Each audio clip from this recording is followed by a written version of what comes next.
Welcome to the DMV Business Show. I'm your host, Otto Sevilla, and today I have a very special guest for you. We have Shaun Taylor. Shaun is the co-founder of Black Viking Brewing. Welcome to the show, Shaun.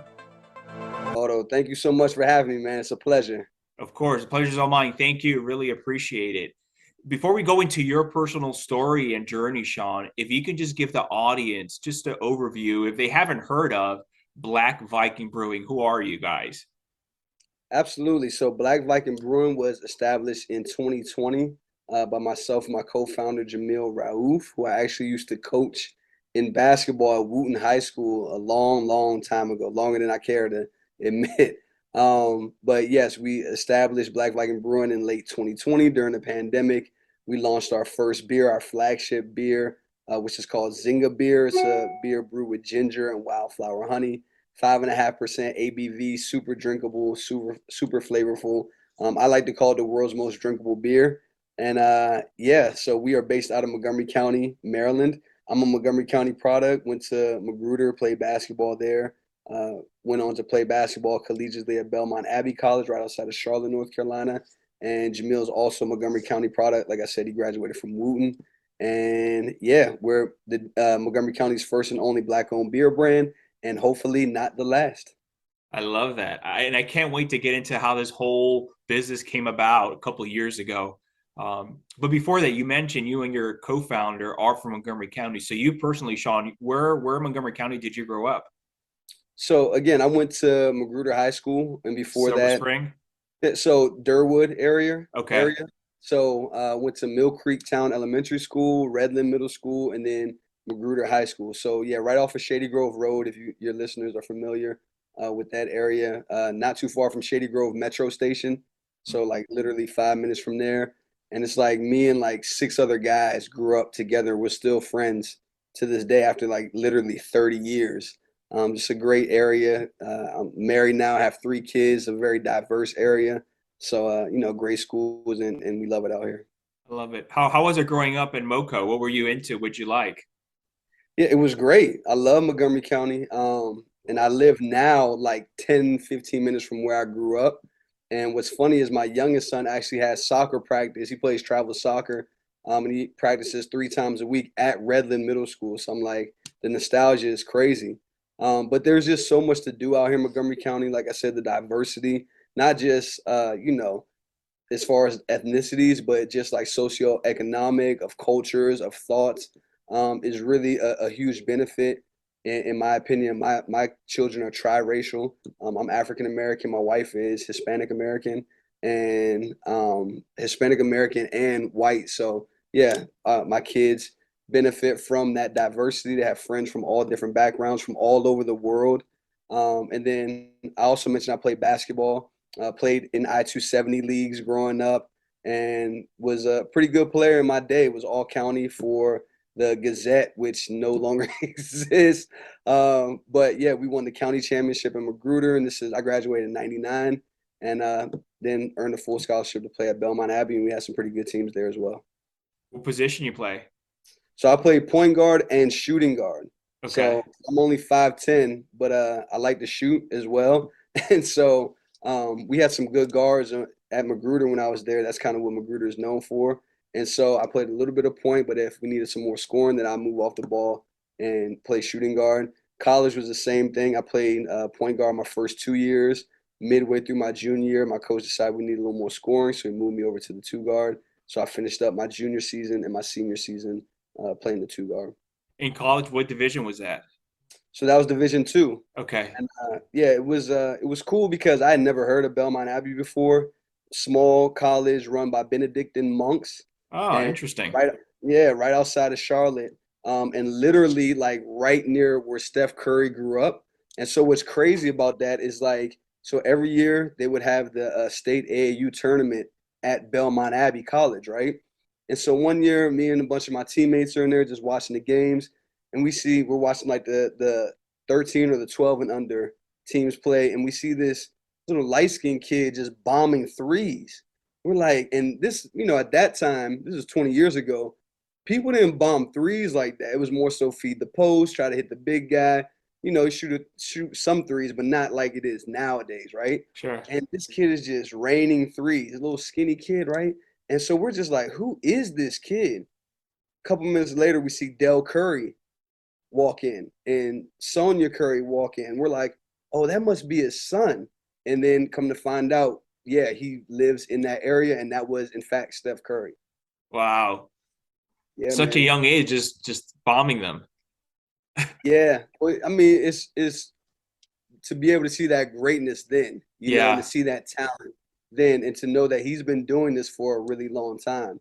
And so obviously that was really cool. And like I said, we had some good teams as well. Belmont Abbey, my junior year, we actually beat the College of Charleston, which is a big Division I program. I hit the game-winning free throws, just throwing that out there. But Sports Illustrated called it one of the biggest upsets of the year, and that was in '01 or '02, I can't remember.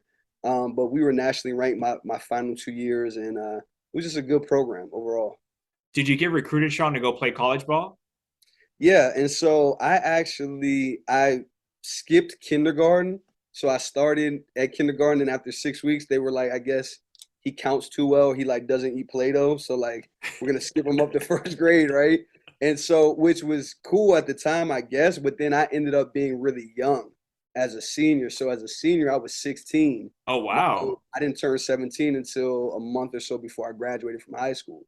And so I had several Division I schools because I thought, I feel like I'm a Division I level player. Hmm. And several Division I schools like Ryder, Wagner, and Mount St. Mary's, they approached me and they said, hey, like we'd love for you to go to a prep school for a year, get on our weight program, get a little stronger, get just a year older, and then, we'll offer you a scholarship. And I was raised by a single mom, and I was going to be the first one, only child, adopted, um, only child. And so I was going to be the first one in my family to go to a 4-year college.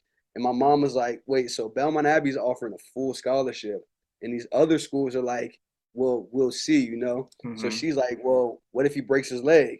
And then, of course, they hit her with the coach speak. Well, then we'll revisit the situation. She's like, oh, no, I know what that means. Revisit. Like, that's BS, right? So, like, you're going there. You're going to Belmont Abbey. They want you. They're offering a full ride. And so that's how I ended up going there. Oh, something just fell. It's Yeah, okay. no worries. To play any collegiate sport at a high level, you need to put in that time and effort. So growing up in Montgomery County, were you just every day practicing, going to the court? How was that for you? Yeah, no, absolutely. And I try to tell my own children, but also children, kids that I've coached over the years in whatever sport, right?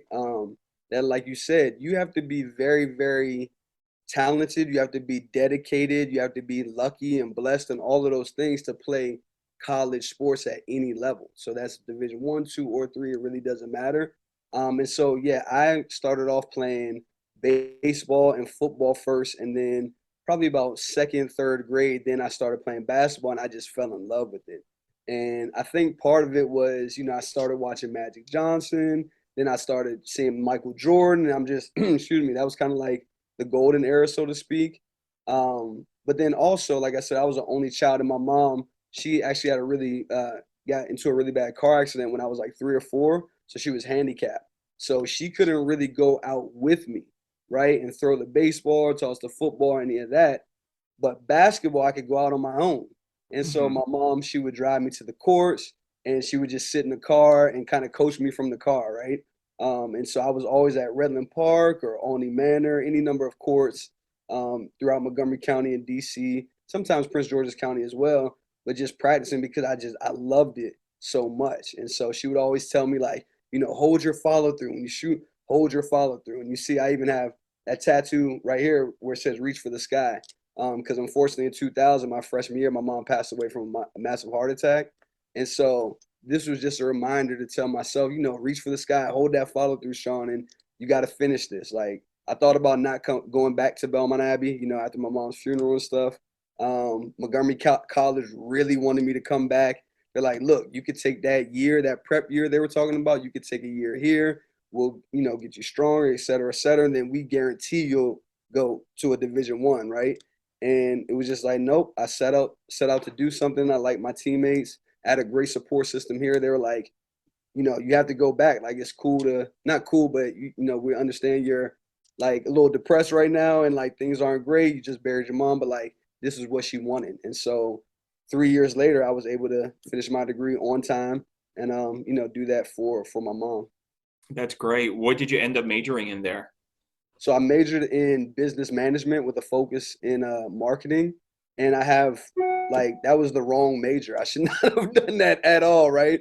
My mom told me to major in business because she's like, business people make money, but I wasn't a great business person. I'm not money motivated. I'm not, I'm terrible at reading a balance sheet. I'm better now, but at the time, my coach had to give me tutors for accounting and finance. I was just like, man, I don't care about this stuff. But I really like writing. And what's funny about that is my mom, like I was raised up in the church and I did a lot of speaking in front of my church, in front of large congregations, even from when I was like 5 or 6 years old, right? So that's why I'm pretty comfortable. Sorry, my dog is getting into stuff right now. Twix, stop now. I'm comfortable in front of large audiences now, but I like to write. And so when I was in like second or third grade, I wrote this like mystery story and the teacher had the stories all like bound and turned into books for us, right? And my mom, I don't even remember the name of that thing, but my mom, she was so proud of that. Like I had all these basketball trophies and medals and stuff, and she was like, "That's cool, but like my baby has a book," and I'm like, "Okay." So like I really should have probably been either an education major or majored in mass comm or something like that. But I majored in business and I graduated in 4 years. So, but I'm actually starting to use that degree now that I am a business owner, Okay, that's good. Well, it's never too late, Sean, to write a book. Yeah, so it's funny because I actually in 2000, ooh, what year was that? I think it was, so my youngest son is 13. So in 2008, I switched from business to education, right? Okay. Because I did corporate sales for a little bit and I was like, I hate this. So then I started just bouncing around doing different jobs, went to education. And that's when I actually met my co-founder in 2008, right? And Okay. so I was like, okay, I'm working at Shady Grove Middle School. I'm working as a paraeducator in the ED department, and so I'm seeing some kind of rough things, on a daily basis. Then I'm going over to Wooten and coaching Wooten High School, which is one of the preeminent public high schools in the country. You know, parent parents are like diplomats, CEOs, Hmm. high level government officials, et cetera, et cetera. But I'm like, they're still kids, right? They're still facing a lot of the same obstacles. It's just a matter of resources a lot of times on how to deal with those obstacles. So I created this program called 10 Laws for the 21st Century Parent. Speaking program, started going to different schools, PTAs, YMCAs, and people loved it. And so my principal at the time, Edward Owusu, who actually is the principal at Clarksburg High School now, he was like, man, this is great. I know you like to write. You should take some time off and write a book. And so I took a year off from coaching and I actually wrote and self-published a book called 10 Laws for the 21st Century Parent. Yeah, that was in like 2011, maybe. Oh, that's awesome. Thanks, man. So you mentioned you did corporate first. So you graduate from college, and then do you head straight to corporate sales, sort of the business route, or do you do other things before going to corporate sales? Right. So I graduated from college. I'm like, oh my God, I made it. I crossed the finish line. And then it was like, well, no, I mean, there's like a month or two where you can like have fun, travel, whatever. But now it's like time to put the degree to work. And so I got a job for a company called Lasership, which is like a courier service in Northern Virginia. So at the time, they were doing a lot of, this was before like you could sign online and stuff. Um, they were doing a lot of stuff with like lawyers, right? So really time sensitive documents.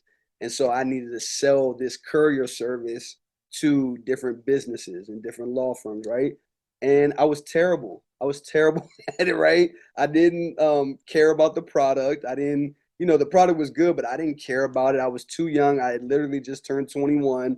I'm trying to talk to like all these, the front desk staff or sometimes the executive. I was just totally out of my league, and I lasted 4 or 5 months maybe, and then from there, like I said, just started getting some odd jobs. Worked as a production assistant on a couple of TV shows. worked retail for a while. And then I was like, because I was still so young, I was like, I should really give this professional basketball thing a shot. People were Hmm. telling me, you're still a really good player and all this. So I'm like, okay, cool. I'll work part time and then I'll train the rest of the time and go to different camps and stuff. And I did really well at different camps in DC and Maryland and New Jersey, played in a bunch of leagues. And I know I was good enough to be a professional basketball player overseas somewhere, right? It didn't work out for me. And when I went to the last camp up in Atlantic City, I played great. I played so well. I was like, I'm surprised myself right now. And there was a scout from Germany that was like, we need a point guard, right? And so it was like a fact that me and this other guy were the two best point guards there. So we happened to play each other in the championship game. He was maybe a couple years older than me, so a little bigger, had really filled into his man body already. A little bit taller, but I was quicker, probably a little bit better shooter. Long story short, we played in the championship game. I outplayed him, made a couple plays down the stretch. We win the game. I'm like, oh man, I'm about to sign a contract to go to Germany, right? Yeah. They end up taking the other guy, right? And so I was like, what in the world just happened, right?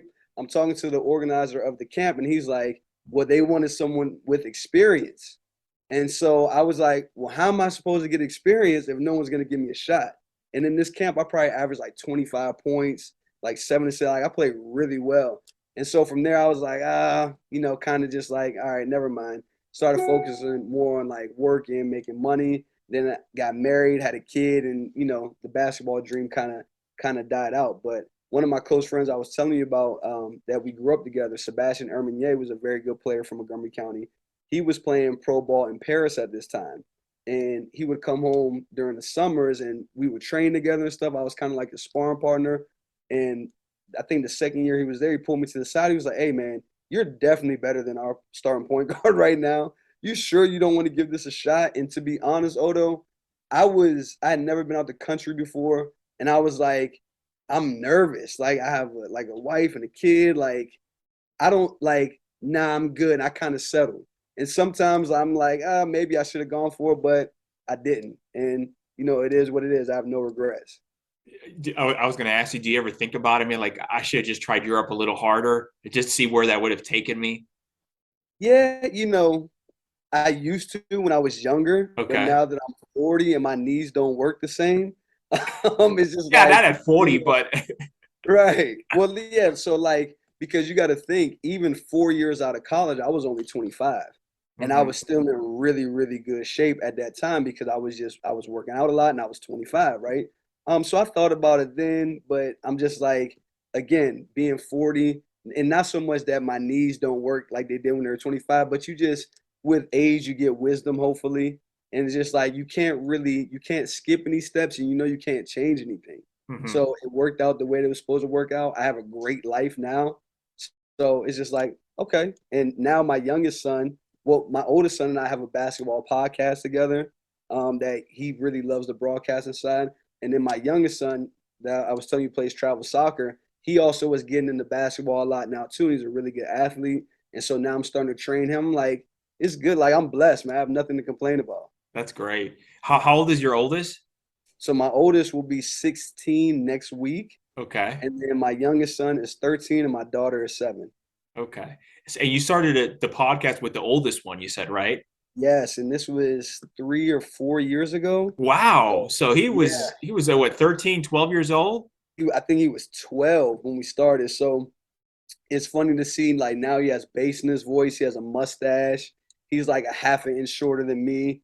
But I was just, I told you I grew up with a single mom, and Yes. so especially at that time where there weren't as many opportunities to profit off of something that you love, right? There weren't podcasts and there weren't the NBA hadn't blown up like it has now, right? Yes. Um, so it was like I know he really enjoys playing basketball, but he really loves watching and analyzing basketball. So I'm like, let's get him into it and see what happens. Like a And so commentator type of thing. absolutely, or basketball analyst. Yeah. He Okay. like watches games from like he'll watch like Kareem Abdul-Jabbar, Wow. like Larry Bird and Michael Jordan. Like he'll really he's a historian of the game. He just loves it. And so I'm like, well, let's get him into it early because you don't have to be LeBron James to make money off of something that you love in Of basketball. course. There's a whole industry, right? And Yeah. let's get him in, and he loves it, and he's gotten a lot better with it. He's starting to write more now as far as like articles and stuff. And so I'm like, by the time he graduates from high school, he'll have 6 years of experience. He knows what a pre-production meeting is. He's learning more so how to edit. So I'm just like, this is great.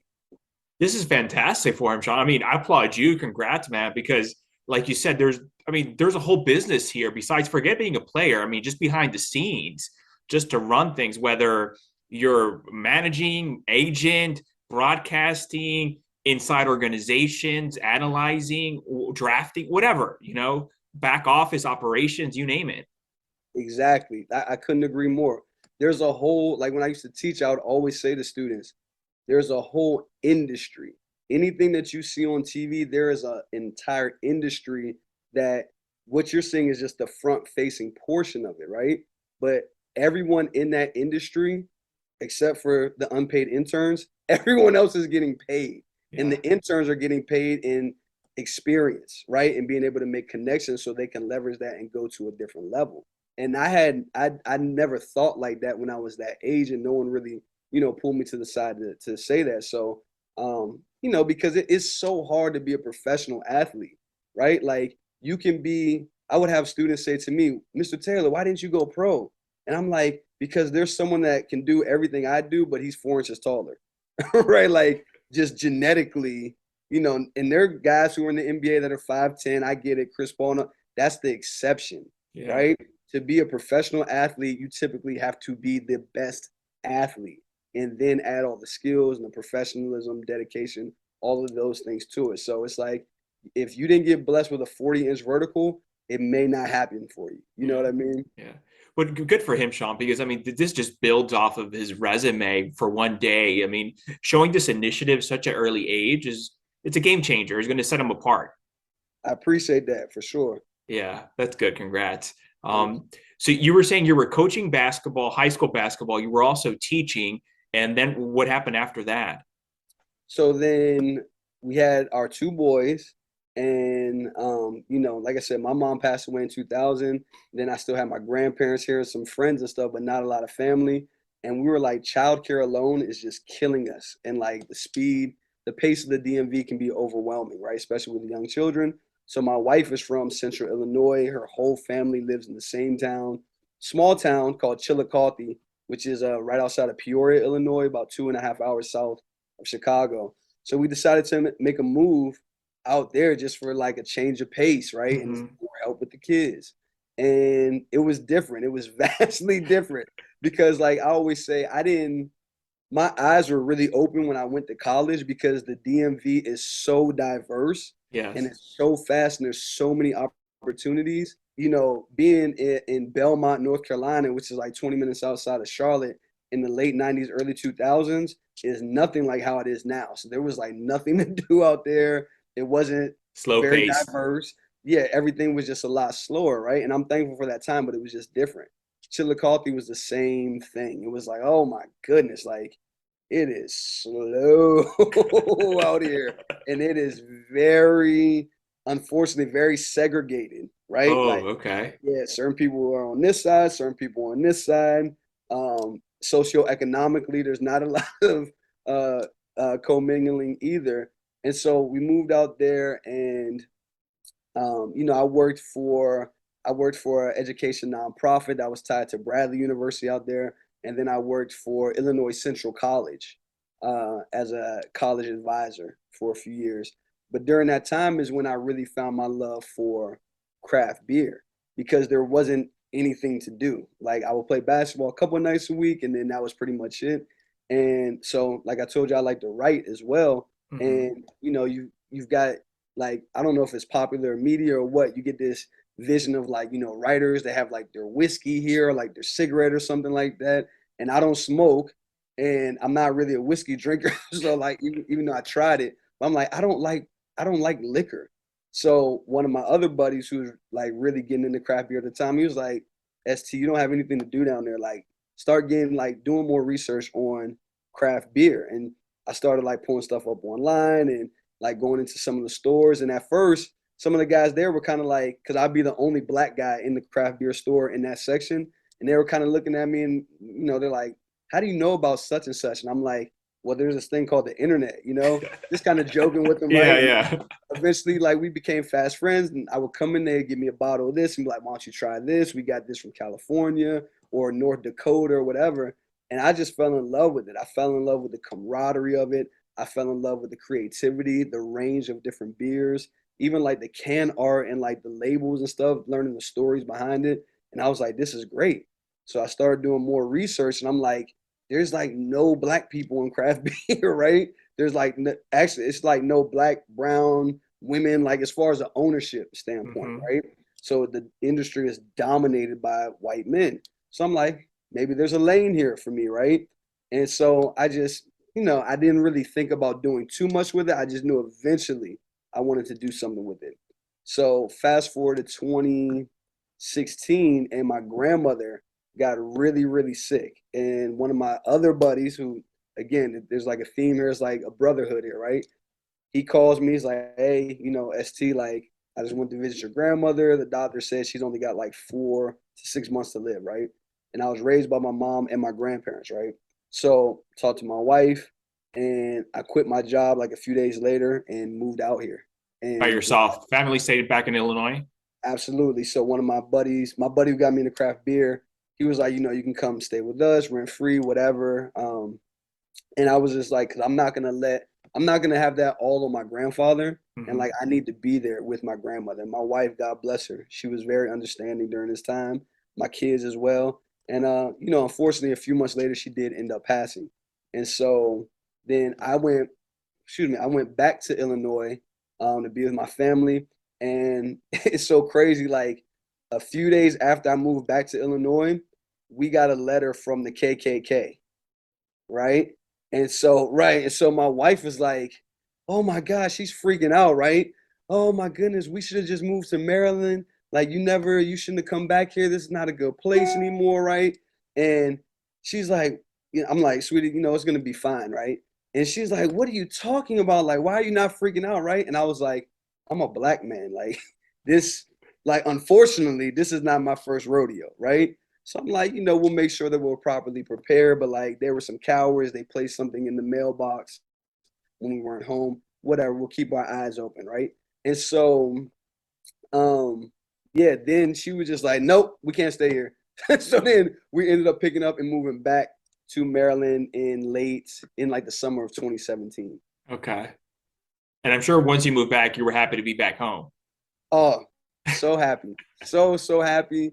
Again, all the reasons I mentioned in Montgomery County, a lot of just great opportunities, great schools, diversity. I know I keep using that word, great cuisine. And so we ended up moving because my friend that called me and told me about my grandmother, he's also one of the top real estate agents in the country. He's a beast, right? Hmm. His name is Koki Adasi. I'm not sure if you heard of him, but he's the man, right? And so he found the house for us. I hadn't even seen it. He just like FaceTimed us. And because of our relationship, I trusted him, right? So, and my wife trusts him. She known Koki forever, right? And so we moved in to where we live now in Gaithersburg, which is right around the corner from downtown Crown Wine and Beer Store, which Hmm. is the number one beer store in the DMV, right? Which I didn't know at the time, but like just super like friendly people, customer service is amazing, an amazing selection of beers. So then I'm like, oh, the wheels are turning. I'm starting to like talk these guys up, and like, they're showing me stuff, and I'm like, okay, I got to get into this. So I buy my home brew equipment, brew some batches of beer. It comes out pretty good, and I'm like, I hate this. Like I was terrible at chemistry. I don't like cooking. Like this is not gonna work for me, right? The house smells like hops, like it's crazy, right? And so Shaun, I what year put is this my when you start doing this? This is 2018, you said? So this was around 2018. Okay. Yep. Okay. Oh, and I just lost you for a second. Where's my? Hold on. Oh, there we go. Okay. Uh, And so this was like 2018. And okay. so I'm like, yeah, this is not gonna work for me, right? Because I know for anybody, but me specifically, if I do something, if I don't love it, I'm not going to stick with it and it's not going to turn out good, right? Hmm. Like I really need to be inspired to do something, especially to that level. You know, brewing beer, you got to make sure you're tracking the temperature and like just doing everything the right way or it's not going to turn out good, right? So I put my stuff, my homebrew equipment on the shelf, much to my wife's like joy, right? And because she was like, I'm tired of you brewing beer in the house. And I said, well, I'm gonna do what I know how to do, and that's build community. And so, you know, I'd always go to different events, different festivals, and I had never done like a Facebook Live or anything like that. And I said, you know, I really want to share my love and passion for good beer with other people. So I start this show called the BYOB Show. And the first beer that I reviewed was Sweet Baby Jesus by Duclaw Brewing. It's a chocolate peanut butter porter. It's like 6.5%. Like, so I had that, maybe even had like some chocolate bars with me or something like that. But I was just like, hey, you know, everyone, this is Shaun Taylor with the BYOB show. I talked for like 6 or 7 minutes. And then, and I rarely do this now. I don't like listen back to the podcast or watch stuff. But for some reason, I was like, let me watch this just this one time. And I was like, that was dry. That wasn't high energy. Like I'm a high energy guy, right? So I'm like, what can I do for the next episode that's gonna bring more energy, break the ice, so to speak? And so my buddy Sebastian, the basketball player, he's a big guy, 6'6", 230, right? And Okay. we played AAU together. So and we grew up together. So like we always just had like a kind of a 1-2 punch dynamic. So I would always throw him alley oops. He's dunking it, crowd's going crazy. And so, but people started looking for that, right? Like, you know, if I'm looking too much at them, they're kind of playing that pass, right? And Yeah. so he said, and Sebastian's so funny because he's just like very direct, like ST. Like from now on, if you like hear me go ooh ooh, like it doesn't matter where I'm at, just throw it near the rim, right? And so I'm like, okay, but like it ended up working, right? So next Thursday comes around, BYOB show episode 2, and I'm like, I gotta bring something, and I just gave like a loud oh, and my wife was like, "What in the world?" My kids were like, "What in the world?" But then people started tuning in more. People started texting me like, "That was great," and it just from there, it just it. I don't want to say it blew up, but the show was a lot better. And Okay. so I would have different guests come to my house. We would try beer. We would talk about things because I always say no one goes to the bar to talk about the hops in the beer.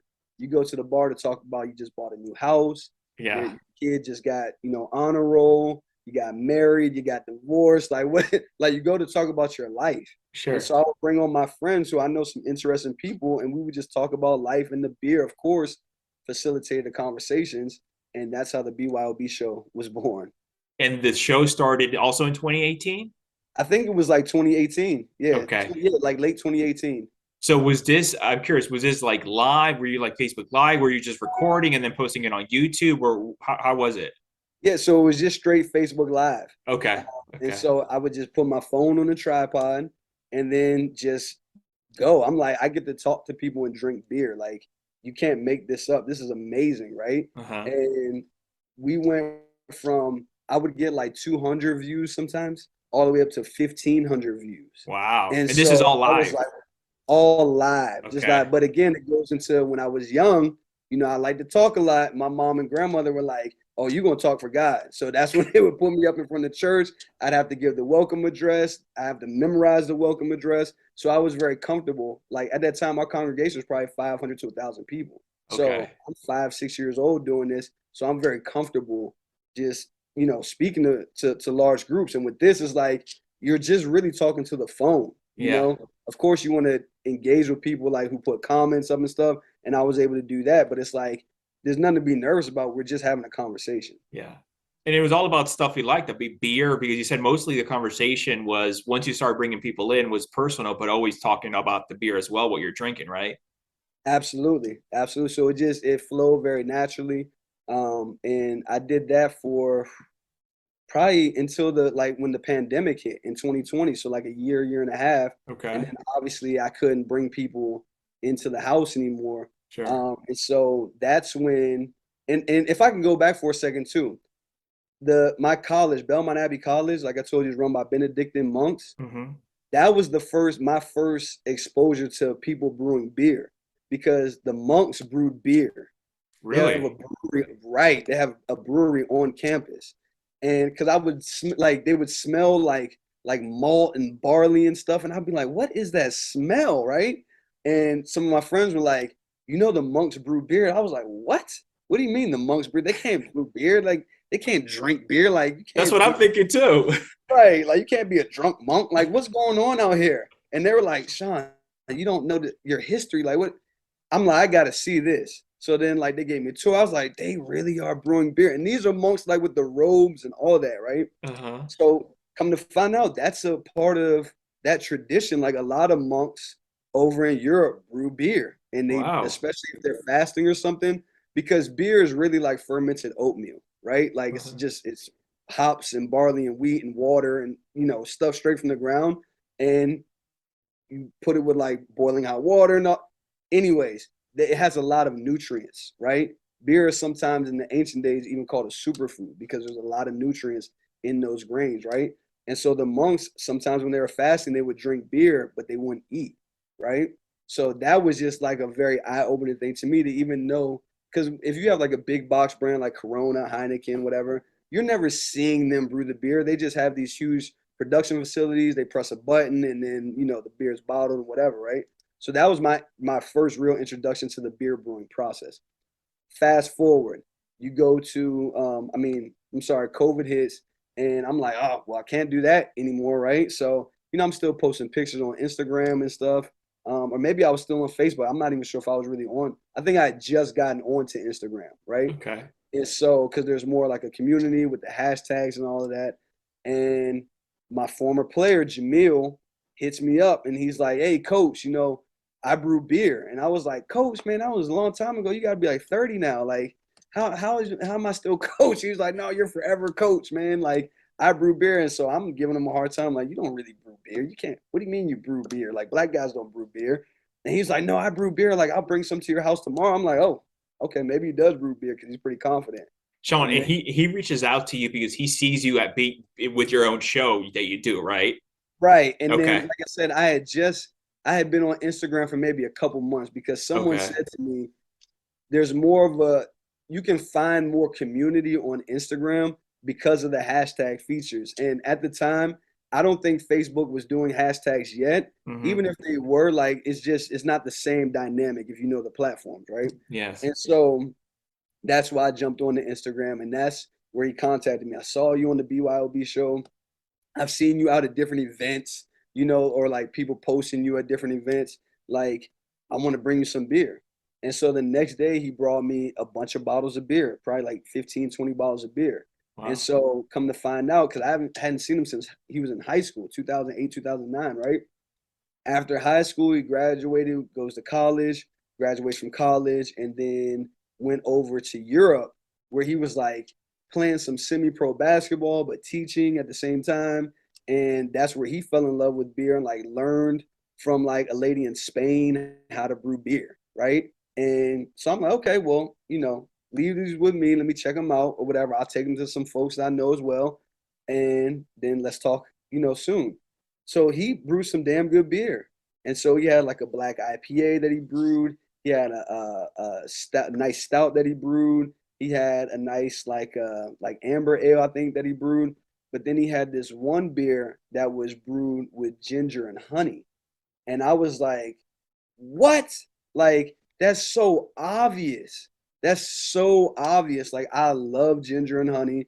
Lots of people love ginger and honey. Why has no one done this flavor profile on a mass scale, right? Like, you can get ginger beers that are non-alcoholic. You can get ginger beers that are alcoholic, right? But no one had done the ginger and honey. And so I cracked it open and immediately just the smell of it, I was like, oh man, I know this is going to be a hit. So I tried it and I was like, this is the most unique beer I've ever tasted in my life, right? Not, it's one of the most unique beer I've ever tasted in my life.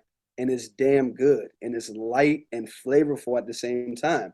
So I'm like, Jamil, can you give me some more bottles of this honey and ginger beer? He's like, sure. A couple of days later, he brings me more bottles. I take them out to people who I know sell beer for a living, people who Okay. enjoy beer, and then also like people like my wife who hate beer, right? Okay. And she takes a sample and she's like, it's not bad. I could actually make it through like a bottle of this. And I was like, we have a hit, right? Because she's saying I can make it through this. And then the people that actually do enjoy beer was like, this is really good, right? Okay. So I'm like, all right, let's sit down and talk. Like, what do you want to do? And he was like, well, I'm thinking that I could be the brewer and you could be like the face of the company because I don't, brewers are notoriously reclusive, right? They usually do not like being out in front of people, right? Yeah. They're in Jamil's there tinkering, doing their thing. exactly. And so Jamil's the same way. And I'm like, okay, well, I've got some names in mind for like if we form a company, like what do you have in mind? And he was like Black Viking. And I was like, Black Viking. And then he pulls up on his phone, he has a picture of the Minnesota Vikings logo, but the helmet is taken, it's a black guy, and he has an Uh-huh. afro with no helmet on. I'm like, no, that's corny, Jamil. Like, we can't do that, man. I'm not feeling that at all, right? And he was like, no, coach, I'm telling you, just like go talk to your wife about it. Like, talk to your friends, do some research, whatever. Like, I'm telling you, I think that's a good name. I'm like, okay, but we're not doing Black Viking, right? So I go home, I tell my wife, she's like, that's pretty cool. You've never seen a Black Viking before. That's unique, right? And for a business, like you need something that's unique. I'm like, okay. Tell my buddies, they say the same thing.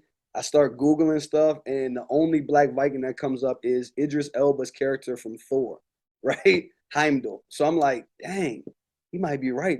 I've never seen a Black Viking, right? And so then I start, buying some books, doing some research, and I'm like, what does Viking even mean? And so Viking actually translates into pirate, right? And so you have these people from the Scandinavian countries, Northern Europe, right? That were going out and they were raiding stuff like pirates, right? So like Vikings actually didn't call themselves Vikings. That was a term that was given to them later by historians, right? And so I'm like, okay, we might be on to something, right? Because it's just like I'm starting to see the vision as a writer as well, like the whole world of the Black Vikings. And so I sit down with Jamil. I'm like, okay, let's do it, right? But like first, I want to get like a graphic designer to bring this to life to see if I can see the vision, right? Hmm. And we hired someone that Jamil got a referral to, and she created this Viking logo that you see right here. And I was like, oh, that's it. Like the whole world to me just came together like in that moment. And I was like, I see it. I see exactly from a business perspective how we can be very successful, and from a storytelling perspective, how we can be very successful. And I was like, that's it. And we formed Black Viking, and we've been rocking and rolling ever since. I actually love the name. I'm happy you shared the story, Yeah, and you absolutely. and you came around to it.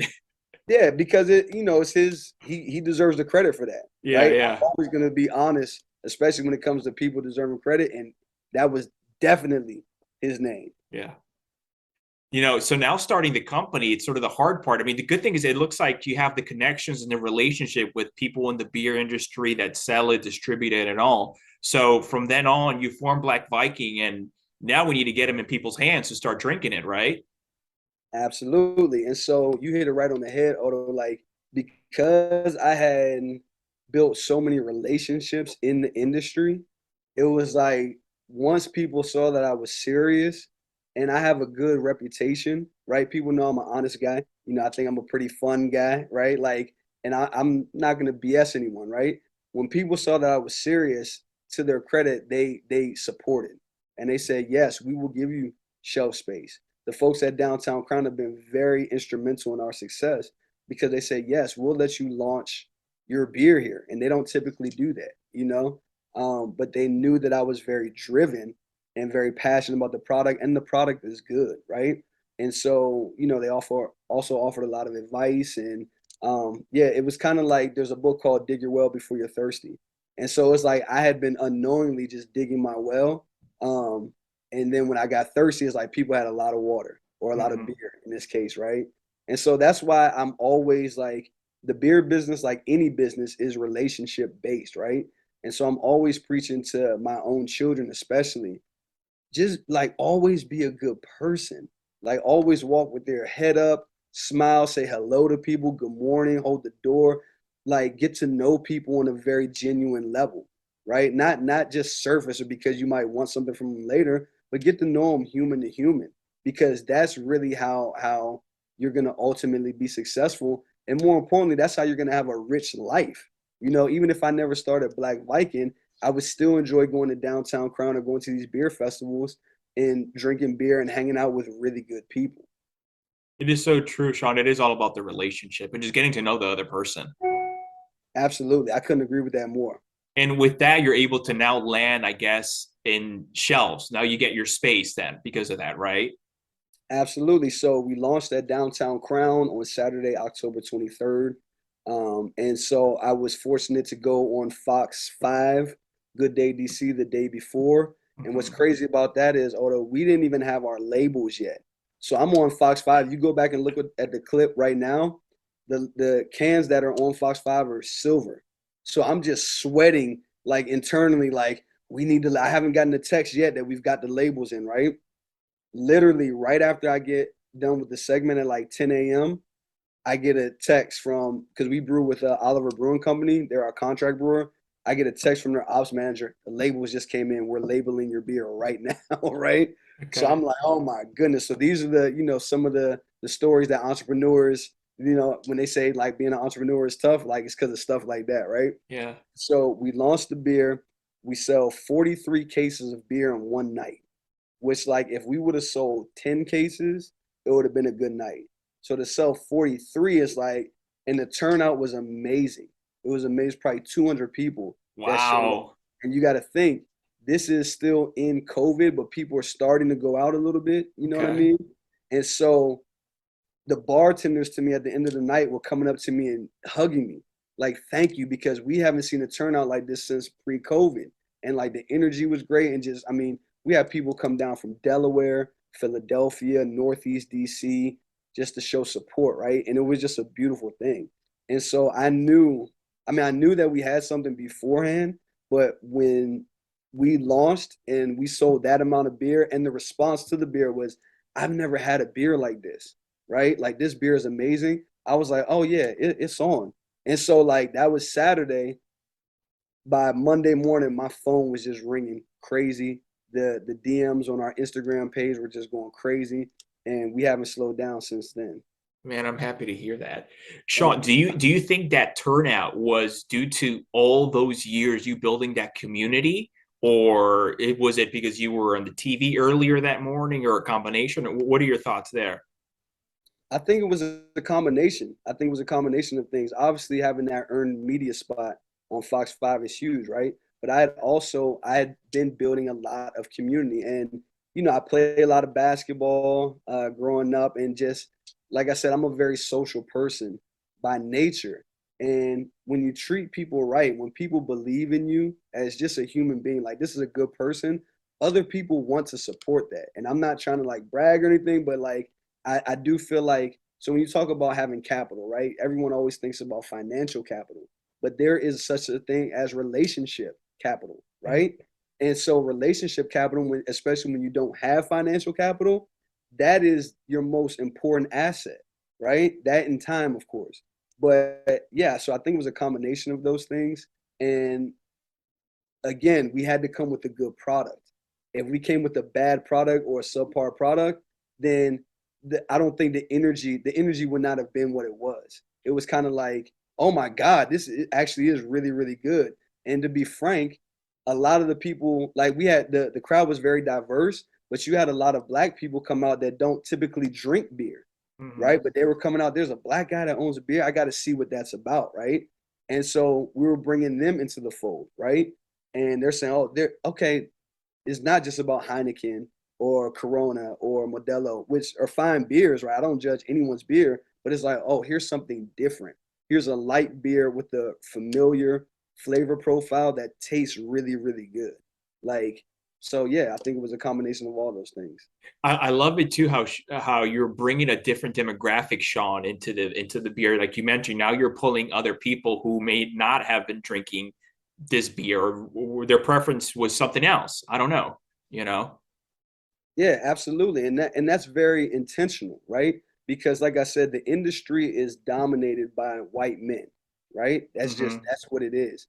And so to put a number on that, there are about 9,000 breweries in the country, only 75 black owned, right? So that's less than 1%. there's about 25, 26 states right now that do not have a confirmed Black-owned brewery, right? And so I'm like, Black people drink beer. Hmm. Everybody drinks beer. People drink beer literally all over the world, right? And so it's like, what if we just show them something different, right? And so there were some people, because a lot of people saw the vision early and they supported it. There were some people who shall remain nameless that did not see the vision, told me flat out they did not think it would work. Black people, verbatim, Black people are not going to support this, right? And I said, why? They said, because they're not going to spend $12.99, $13.99 on a six pack. I said, that's insane. I said, Black people have money to spend on beer just like they have money to spend on anything else.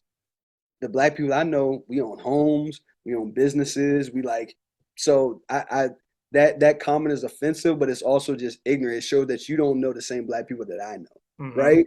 And so I said, also, a lot of times they haven't bought higher price point beers because they don't either know about them or they don't know what they taste like. Like there's just no point of entry. No one's bringing them in. No one's inviting them in, right? So I said, just like if you go to a barbershop, I've been going to Black-owned barbershops. My grandmother owned a beauty salon and barbershop for 40 years, right? Now, I obviously cut my own hair now, right?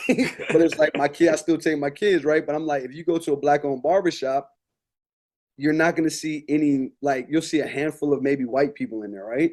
Hmm. Why is that? Why do they go to hair cuttery or another place? Because no one's really inviting them in, right? And the Yes. person was able to kind of see it when I painted it for them like that, right? I said, so if we start inviting people in just to try it, and you may not even like my beer, but let's find something that you do like, Yes. right? Then I think that that's going to work not only for the consumer, but for me as well, because then I'm seen as an authority in the space. Yes. And what you don't know also, and not you, but the other person I was speaking to is like people who've been hitting me up on Instagram in the mid, like in the corner of a bar or a restaurant, like they'll be on a date and they'll take a picture of a beer and be like, "Hey, ST, is this good?" Like they're like hiding out, right? So, and I'm like, well, that's a stout, that's a darker beer. You might not like that if you like lighter flavors. Oh, that's a triple IPA, that's too heavy. You don't want. So I've already been doing this work. Yeah. I I love that. Do you happen to know, Shaun? I don't know if there's a way to pull, or as far as your consumers, to the people who are actually consuming your beer, are they mostly white, Caucasian, black, mix, or do you have any idea on that? So I don't have any hard data as far as specific demos. But Hmm. what I will say is that our beer, we've been out a little less than a year now, right? The beer is selling in every single location that we place it in. So we're in about 35 stores in Maryland and a couple in DC right now, right? Hmm. We've had reorders from every single account. So whether that's in Frederick or Germantown, Gaithersburg, Silver Spring, Montgomery Village, the Kentlands, we get reorders every single time. And I will say that when I talk to the GMs or the owners of these different accounts, they will say, "Man, everybody's buying your beer. Like they're like we've got old, we've got young, we've got male, female, white, black, like everybody's buying your beer because it's a good beer.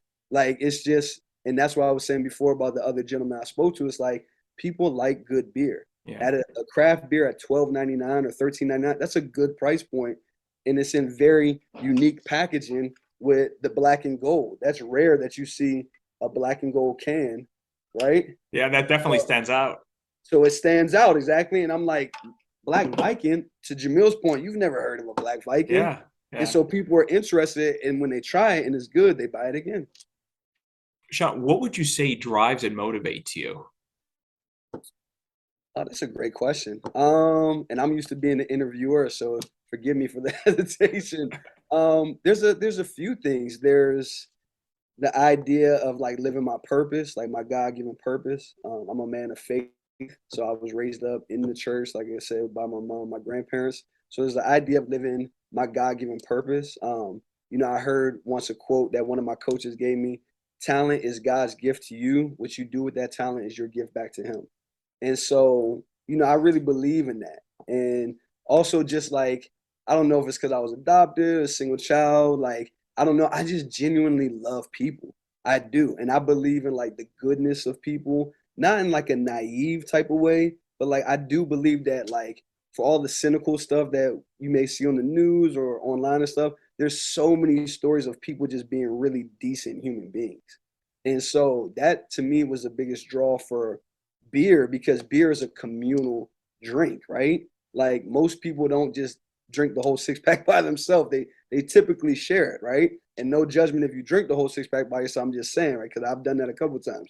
But it's like it's a communal thing. So I really enjoy being around people, meeting people, learning people, and seeing people live like their best lives. You know, like I really want to see people live like happy and healthy and all of that stuff. So yeah, living my purpose, getting to meet people, and a love of good beer as well. It's a perfect match for you. It is. It is. So like I always said when I finished playing basketball, like after my last college game, we lost in the national tournament. I was like, I may never play another meaningful game again. And there was like a sense of dread over me. So for like 2 days, I didn't go to class or anything. After I just went to the gym for like 6 hours and just worked out. And I was like, oh my God, for a while there was like a void there, right? And so, but then again, you get married, you have kids, you're like, okay, yeah, my life is great. And I didn't think I would ever find something that I was as passionate about as basketball. And with beer, with Black Viking specifically, I am just as passionate about it and spreading the gospel of Black Viking and how good Zinger beer is. And if you don't like Zinger beer, let's find something that you do like, right? Because Yeah. I want you to have a great beer drinking experience, preferably with my beer. But if not, let's find what you do like so we can all have a good time.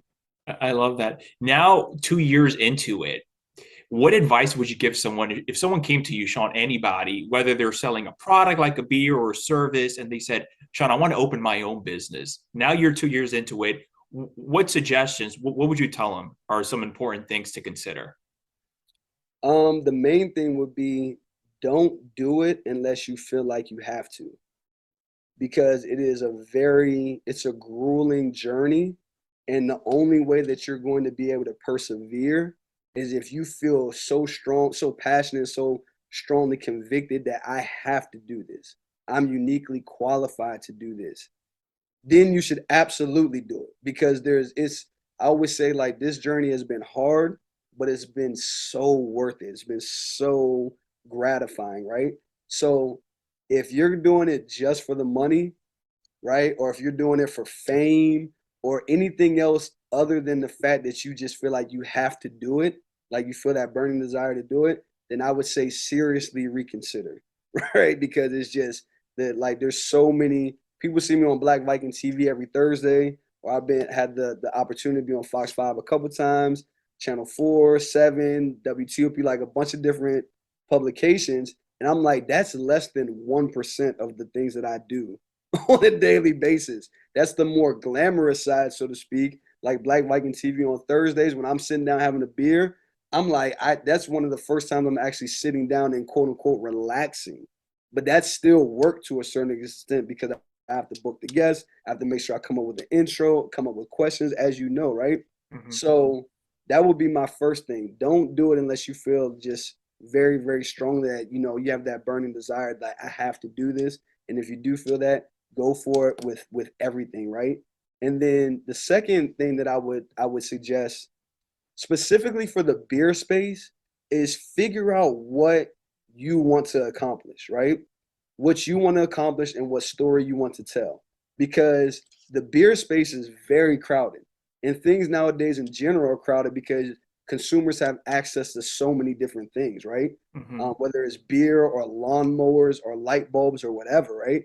And so it's like you want to make sure that you have a very clear mission statement, a clear vision, and you know what story you want to tell. So, like for Black Viking, our mission is to create a community of beer drinkers where everybody is welcome and where the warrior spirit is celebrated one beer at a time, right? That speaks to us being all inclusive, right? And with that, we have 12 tenets of the Black Viking. And so you have on our can, we've got, sorry if that's not No, straight, but we've got perfect. King Cross. That's our Viking king. He has a name, right? And we have got a queen coming in a couple months, but I can't tell you too much about that yet. but he's surrounded by the 12 stars to represent the 12 tenets of the Black Viking, and those are community, courage, discipline, honor, love, loyalty, Mother Earth, passion, perseverance, strength, vision, and wisdom, right? And so if someone says, what's a Black Viking? We say it's someone who embodies those principles, right? And we knew that in order to not just be a flash in the pan brewery and to go long term, which I'll speak to our vision in just a second, we had to build our company on principles because the principles are timeless, right? Community, that's timeless. That's not going to change. I don't care how great the internet gets. You still want to build community, right? Discipline, that's not going to change. And it's universal. You can, like, community and discipline are the same in Maryland as they are in Manchester, right? And so for our vision is to become the first Black-owned, nationally distributed beer brand in the country. It doesn't exist yet. And so I'm very clear on what I want to do. So I may not come out with the triple IPA, strawberry milkshake IPA, or peanut butter and jelly. There's nothing wrong with that, but that's not what I'm set out to do, because our first tenet is community. And if you're building community, remember 80% of beers sold in the country are light lagers. So if anything outside of that is going to be more niche, and that's fine. And there's a time and place for it, but we're going to continue to put out the most drinkable beers possible so we can bring the most people under the tent as possible. I love everything what it stands for. That's awesome. Thank you, Otto. I appreciate that. Shaun, are you guys doing it in-house, or is like does a third party help with the production side of things, or how does that work? Right. So we actually, like, out of those 75 Black-owned breweries I was telling you about, Mm-hmm. most of those or half of those are contract brands like us, right? So we own the intellectual property. So like the name Black Viking, the name Zinga Beer, the recipe, right? But then we have to go to another brewer, a larger Mm-hmm. brewer, to actually brew our beer on contract. Then because of our licenses, we can take possession of that beer and then distribute it to different accounts, right? And so we could have a whole nother talk for another hour about that. But Yeah. part of the reason why the beer industry is dominated by white men is because of systemic racism, right? And what I mean by that is starting a brewery is a very capital intensive endeavor, right? So you need a lot of money to buy these huge tanks and to Mm-hmm. just buy all the equipment that goes into that, right? And so, as we know, Black people haven't typically had access to generational wealth, right? We weren't for a long time able to get legitimate home mortgages, so can't refinance grandma's house and then pull $300,000 out and start a. I can't do that, right? And then it's hard to go into a bank and get a loan for a large sum of money if you don't already have money to put up, right? Because most small businesses unfortunately fail, right? Breweries are no different, right? Even though I would say breweries, people do like to drink, but it's like, if you want to say I want to borrow $1 million, like you need to have something to put up behind that. You know what I mean? Some type of collateral, or bring $500,000 to $1 million to the table as well. And so you don't have a lot of Black people who own physical brick and mortar breweries. Like in DC, there are none. Maryland, there's one. It's a nano brewery called Patuxent Brewing Company. Shout out to Patuxent. I love those guys over there. Gene, Davey, and Kevin are doing some great things over there. But they're on a nano brewery side, which is a much smaller side. Whereas like an Oliver or Duclaw, these are huge, multi-million-dollar operations. Mm-hmm. And so yes, we go to Oliver right now. The goal is eventually for us to open up our own either tap room, brewery, or production facility. We've been approached about all three. It just makes I'll have to sit down and figure out what makes the most sense for us. Sure, sure. What do you know now that you wish you would have known at the start?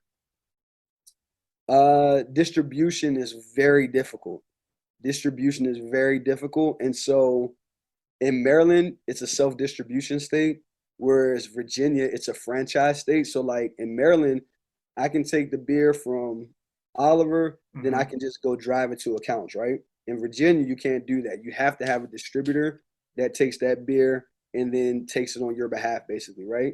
And in most states, you can't self-distribute, right? Which is another reason why you don't have more Black people in craft beer, right? Because the thing that for us, which I didn't realize at the time, we were able to take our beer we sold through 200 cases of beer in 6 days, right?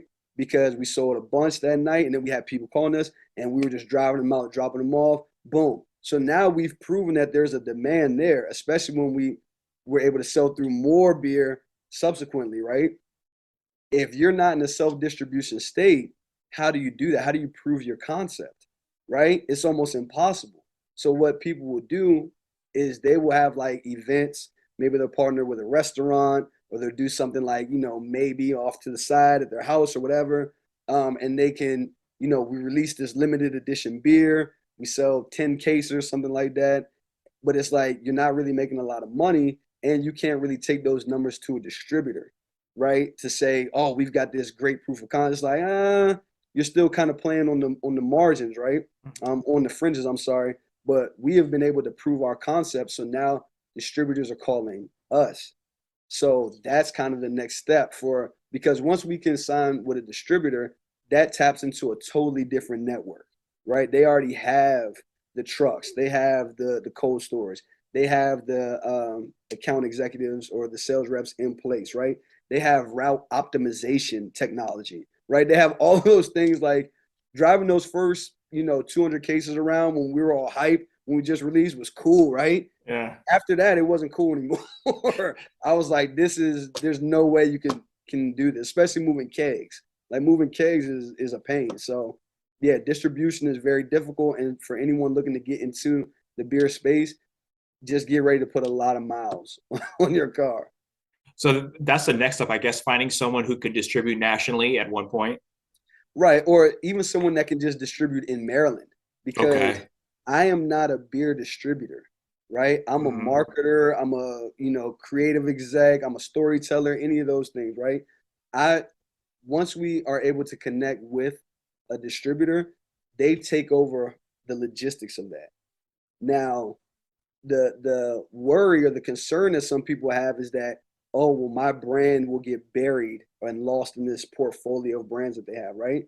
I'm not worried about that because I have a big mouth, right? And I started Black Viking, so I started the BYOB show in 2018.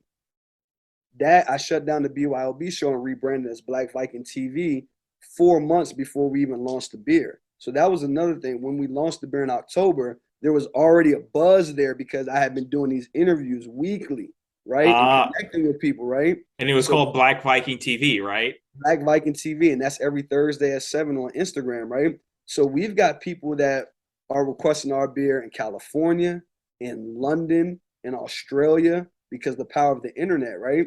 And so I'm not worried about my brand getting buried. I want the distributor, you please go do what you can do from a professional level, right? Sure. You're a professional. You go do that. Let me build the brand, right? So I'll do the festivals, the tasting events, the earned media, the social media, right? That great interviews like this. And yeah, like let me do my thing, and then you guys can take that part over. Shaun, are there any specific habits or traits you feel that you have that helped you, whether developing the business, the brand, or even just on your personal side of things? Uh yeah, I'm very social. I'm extremely social. I love talking to people, and I shouldn't just say I love talking to people. I love building relationships. Like that's in my life, one of the biggest blessings. I have very rich relationships, right? Where I've shown up for people in certain circumstances and vice versa, right? So a lot of times, if I see someone, like if I see you, Otto, we never even met in person. I'm gonna give you a big dap and a big hug, and I'm gonna ask about your family, like, cause I genuinely care. And we're Yeah. gonna have a real conversation. Like I don't deal. I'm like terrible at small talk. My wife always says that you're terrible. You see someone and then it turns into 10 minutes and we're in the middle of Giant and like and then like you just need to get in and get out. I'm just not good at that, right? So being very personable, being very authentic, right, in who I am, like what you see is what you get. And I think also having vision, having a vision and being able to see the macro, right? Because like I told you, I see a very clear vision for the Black Vikings and how I'm going to build this world of the Black Vikings, to as far as like the language, to like the names, to the names of like the weaponry. Like there's a whole lot that's coming in the next few years, right? But also to on the flip side of that, like I've had to like build my discipline even more. And I have a certain level of discipline because of playing sports, right? And being a parent. But like I've had to be even more disciplined, even more efficient with my time, managing my time, right? I've had to learn how to read balance sheets, right? I've had to learn that sometimes I can't have a 20-minute conversation with someone. It has to be a 2 minute. So there, there's things that I naturally do well and things that I've had to learn also. It's been a process. I love that. Coming to an end here now, Shaun. What does the future look like for you in Black Viking the next couple of years? Yeah, so I mean, by January, I believe we will have licensing and distribution not only in Maryland and DC, but in Virginia, Pennsylvania, and Delaware as well. And so that would make us, we will be the first Black owned beer brand that is actually distributed in DC, Maryland, and Virginia. And I love my other Black owned beer brands in the DMV and abroad or nationally, but they're typically like if they're based in DC, they distribute in DC. If they're based in Maryland, they and I said no. If we're DMV, I want to go for all three, right? And I've had some great conversations with folks that are going to help us do that, right?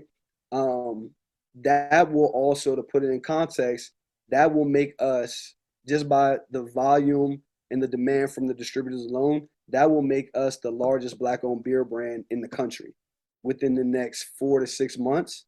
Jamil and I are still our partners. He's decided to take a step back some in the company. Things are moving very, very quickly, and that's fine. That's business, right? Sure. And so now I'm really in charge of just directing the ship, and I'm very, very happy about that. And then we've also got the Queen's drink that's coming in a few months. She's already done as far as her label, the drink, all of that is done. But there's going to be a certain level of continuity between Zynga beer and her drink. And her drink is not called Queen's drink. That's kind of the working title. I can't tell you the exact Sure. title, but there will be a lot of continuity between those two drinks as we build out this world of the Black Vikings. Shaun, how does your team look like today? I know it looks much different than how it looked 2 years ago when you first started. Yeah, so I mean, kind of, but not really. So, like a lot of entrepreneurs, I'm kind of like a solopreneur. Mm-hmm. So a lot of the decisions I'm making 99% of the decisions. But the Okay. way that it does look different is now I have a contract attorney and I have an accountant, right? And I have an IP attorney, right? And now I'm also putting together an executive team to have like a board of directors because, and that's one other thing that I would suggest. And sorry if I'm getting long-winded here, but you're asking some really good questions. No, I love it. I'm just trying to be mindful of your time too, but please go ahead. Right. No, I appreciate that. You're too kind. But that's one thing that I would say to anyone that's wanting to get into the beer game or just start a company. You cannot, like, doing it on your own is not sustainable at all. So you have to figure out what.